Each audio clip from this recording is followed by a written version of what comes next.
Assalamualaikum warahmatullahi wabarakatuh. Waalaikumsalam. Sobat Solenak, Sobat Tani. Di episode yang lalu kita celetuk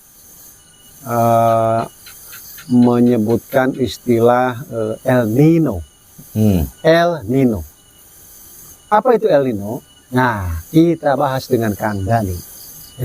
Mudah-mudahan oleh-olehnya dari Korea ada dah.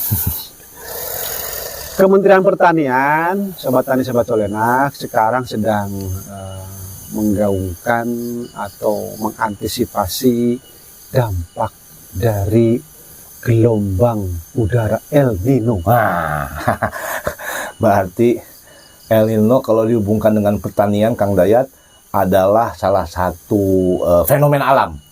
Fenomena alam, ya itu kan, fenomena alam yang dampaknya terhadap sektor pertanian itu yaitu terhadap cuaca. Benar tak?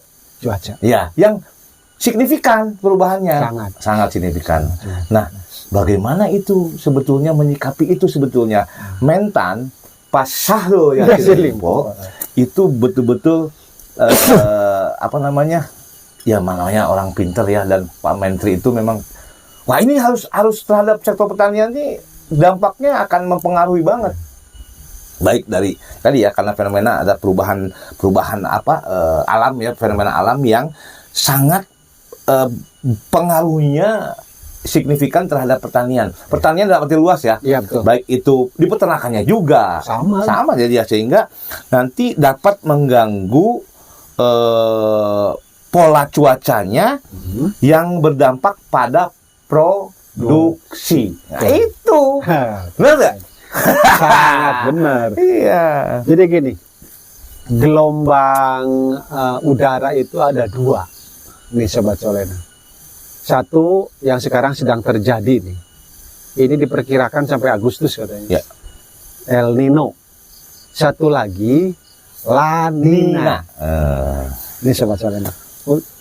Untuk gampang membedakannya nih. Kadang-kadang kalau yang baru dengar liur. El Nino itu yang mana? La Nina itu yang mana? Nah, gini. El Nino. El Nino. Nino itu sering digunakan, Ninonya nih, untuk nama laki-laki. Oh gitu. Nah, El Nino. Laki-laki itu berdarah panas. Berdarah panas ya? Panas. El Nino. Jadi Nino itu sama dengan kurang lebih laki-laki sama dengan panas. Makanya sekarang ini kan gelombang El Nino sedang terjadi. Dampaknya adalah minimal harudang. Nah, gerah. Jadi El Nino itu dampaknya tadi saya ditangkap nih, panas yang akhirnya kalau merubah cuaca yang jadi kemarau atau panas ya, kemarau ya. Jadi panjang. Ya, betul. Nah, jadi lebih dari normal lah. Lebih dari normal. Ini contoh Kang Dani. Di Bogor yang biasa dingin sejuk lah ini. Kemarin sampai 30 derajat. 35 Kang, saya lihat di mobil itu. Betul.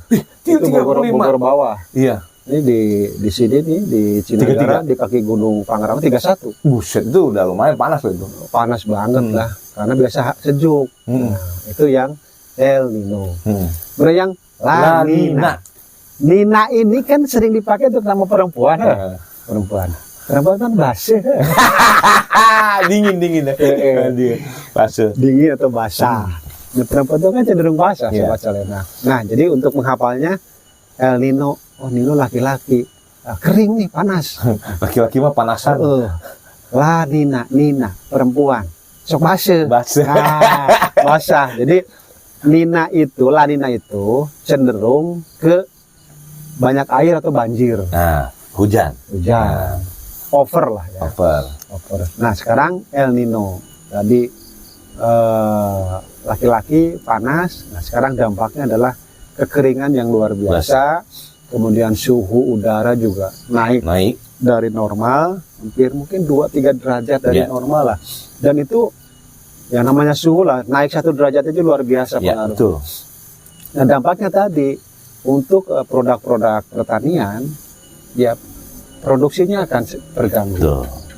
Nah, kalau kita bilang dampaknya signifikan terhadap produk pertanian, tentunya ini dampaknya lagi kepada kesejahteraan petani. Oh pastilah.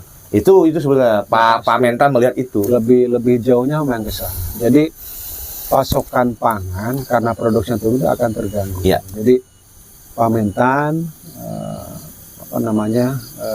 mengelola Kementerian Pertanian supaya segera mengantisipasi melalui adaptasi, melalui mitigasi. Iklim akibat adanya El Nino. Tahun lalu kan nggak ada tuh, nggak ada La Nina, nggak ada El Nino. Tahun ini memang sudah diprediksi oleh teman-teman di BMKG akan ada gelombang El Nino dan ini sedang terjadi. Nah, untuk antisipasinya atau mitigasi dari El Nino ini, kalau di peternakan, terutama yang dampaknya luar biasa terasa itu di wilayah-wilayah atau daerah mungkin dataran rendah yang memang tadinya sudah panas, sekarang lebih panas lagi. Ya, betul. Itu minimal. Pertama, suhu tubuh itu akan naik. Ya. Begitu suhu tubuh naik, itu akan mengganggu semuanya. Minimal pola makan terganggu. Betul. Nafsu makan terganggu. Kemudian pola reproduksi juga akan terganggu. Ini ternak ya, itu akan terganggu. Kemudian itu akan mengganggu lagi pasokan air untuk keperluan konsumsi ternak. Wow. Itu di ternak ya, maaf. Itu di ternak. Nah, yang dikhawatirkan adalah antara kebutuhan ternak, kebutuhan tanaman itu akan mengganggu kebutuhan manusianya. Betul. Padahal yang paling utama adalah ketersediaan untuk si pengelolanya, si manusianya. Tapi yang paling penting adalah kitanya dulu lah. Sebelum ternak itu minum, ya minimal kita minum dulu. Ya. Sebelum ternak itu makan, kita makan dulu. Jadi kalau untuk ketanaman juga saya yakin gitu, Kang Dani ya. Iya. Jadi katakanlah pola penyerbukan di tanaman itu karena panas mungkin ini terganggu. Betul. Jadi nggak normal lah. Kawinnya tidak normal. Jadi Pak Bollywood. Karena begitu gelombang El Nino datang, itu mikroklimat itu pasti akan terganggu. Pasti. Cuaca, kelembaban, aliran angin, terpunggung lah. Iya. Makanya antisipasinya kemarin Pak Mentan juga dan kita ya di pertanian kita berhubungan dari mulai ternak, tanaman, Kang Dayat. Bagaimana antisipasi? Pertama itu sebetulnya mencegah itu ada harus membangun atau menyediakan sumur-sumur. Oh iya, betul. Sumur-sumur pantek, sumur-sumur. Dan yang kedua membuat embung air karena berhubungan dengan air tadi. Embung Indonesia kan? Bukan, ya. Air embung Sunda. Embung nggak mau. Dan yang ketiga, kalau dalam pertanian itu bagaimana menanam atau menciptakan atau memproduksi atau menggunakan tanaman-tanaman pangan yang adaptif terhadap kekeringan. Betul. Sangat. Baik itu tanaman pangan dan lain-lain, horti dan lain-lainnya. Nah, gitu. Kalau dengan ternak tadi Kang Dayat bilang, tentunya ternak kan butuh pakan hijauan. Ya. Nah, kalau airnya nggak ada, pakan hijauan yang kita budidayakan itu kan nggak akan terganggu juga, sehingga pasokan pakan terhadap ternak pun keganggu. Dan ternak itu butuh air kalau pas lagi El Nino tadi. Jadi itu dampaknya luar biasa. Dampaknya luar biasa, dan ini mohon kepada Sobat Colenak, ini kan mulai terjadi per awal musim kemarau. Ya, di tahun 2023 ini. 2023. Kalau perhitungan kalender di Indonesia, musim kemarau itu kan April September. Iya, April. Jadi sebetulnya kemarin dimulai sejak April udah mau puasa itu loh. Puasa mendekati Lebaran. Maret kan ya, Maret pertengahan itu apa kita udah terasa. Sudah mulai terasa gerah. Jadi mohon segera diantisipasi. Tadi salah satu mitigasinya sudah disampaikan oleh Kang Dani, yang selama ini sudah punya sumur embung, katakanlah karena kemarin tidak dipakai lah, sekarang difungsikan kembali untuk mencegah kekurangan air, baik untuk tanaman maupun untuk ternak. Karena tanaman yang yang ditanam tanpa irigasi yang airnya tersedia, itu saya lihat itu akan cepat layu loh. Saking Ya, panasnya. betul. Gimana sih? Saking panasnya. Itu cepat layu memang. Iya. Karena penguapannya juga luar biasa. Betul. Dan Sobat Colenak, kalau di tanaman itu meskipun ditanam di tanah yang katakanlah kadar airnya cukup, sumber airnya cukup, ternyata karena ini gelombang udaranya panas. Itu tingkat airnya hilang tuh. Tingkat penguapan dari daun itu cepat. Jadi kelihatan cepat layu. Cepat layu. Dan itu layu kan nggak normal kan? Iya betul. Yang namanya layu tuh nggak normal. Kalau bapak layu juga nggak normal. Ini sedang layu ini, nggak normal ini sedang layu. Artinya kalau sesuatu itu sudah nggak normal, urutannya setelah itu pasti nggak normal. Tadi seperti katakan Kang Dhani, dampaknya ke produksi akan turun. Ya. Begitu produksi turun, dampak yang lebih luas lagi adalah kesejahteraan petani, karena pendapatannya juga akan menurun. Katakanlah begini, misalnya produksi padi nih, padi gabah kering giling, katakanlah rata-ratanya 6 ton, 7 ton per hektar. Mungkin karena terganggunya pola hidup dari padi ini akibat El Nino, itu mungkin bisa berkurang dari itu. Betul. Begitu berkurang, pendapatan petani berkurang. Terus pendapatan tingkat kesejahteraan petani berkurang. Karena yang tadinya bisa beli katakanlah BBM 1 liter itu jadi setengah liter. Kurang lebih gitulah. Dampaknya jadi turun. Nah, dengan 1 liter kita bisa jalan-jalan misalnya dari ini cerita di Bogor. Dari Bogor ke Jakarta itu jaraknya kurang lebih 40 kilo. 40 kilo ya, 40 kilo. Katakanlah cukup 3 liter. Ini karena nggak mampu beli 3 liter, hanya 2 liter. Nggak nyampe.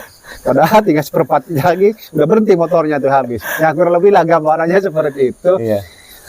Dampak yang luar biasa dari El Nino. Kemudian dampaknya yang tidak langsung nih. Dampak yang tidak langsung. El Nino kan membuat kita haredang. Panas, gerah, nggak nyaman lah. Zona nyaman kita ini terganggu. Zona nyaman kita ini terganggu. Psikologis kita ini terganggu. Fisiologis kita ini terganggu. Tubuh ini terganggu.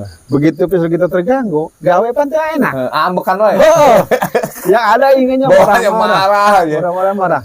Begitu bawaan kita marah-marah, ke ternak pasti terganggu juga cara pemeliharaannya. Tanaman mungkin ditelapungan, ditendangin, saking pusing, haredang, panas, gerah, gitu kan lah kurang lebih.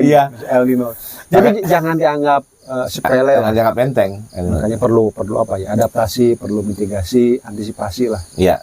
Dan tentunya Kang Dayat, nih kita di Kementerian Pertanian mesti ada bimbingan teknis dan pendampingan kepada petani yang harusnya panen Okmar ya. Jadi harus tetap menanam lagi, cepat menanam lagi sehingga jangan sampai itu terdampak dari El Nino itu, sehingga itu cepat panennya akan terasi. Nah, mungkin mulai saat ini nih kita udah mulai ini dan mungkin penggunaan air juga jangan sampai boros, jor-joran, dan itu penampungan air disiapkan, tadi embung, mantek dan menggunakan jenis atau varietas tanaman dan yang tahan kekeringan, sehingga produksi dari petani itu juga minimal tetap jangan sampai, sehingga kesejahteraan petaninya juga masih kita bisa atasi. Jadi ya itu tadi Sobat Colenak, Sobat Tani, segera adaptasi, segera mitigasi iklim ya. Oh iya dong, betul. Karena tadi dampaknya meskipun tidak drastis tapi ada lah, berkurang. Karena ini haredang memang El Nino nih, sangat terasa. Itu akan mengganggu kita sendiri sebagai pengelola pertaniannya, baik petani maupun peternak, kemudian ke ternaknya juga, ke tanamannya juga. Kalau ikan mungkin itu ya, karena ikan bukan ternak Kementan. Oke, Kang Dayat, mudah-mudahan kita haredang nih. Mudah-mudahan kita bisa melewati fenomena alam ini, El Nino, sehingga kita juga bisa tetap bertahan, pertanian tetap maju, mandiri, dan modern. Assalamualaikum warahmatullahi wabarakatuh. Salam peternakan, salam sobat tani. Salam apa? Salam sobat tani. Salam sobat tani. Supaya dapat semua karena El Nino kan. Oh iya benar. Nah.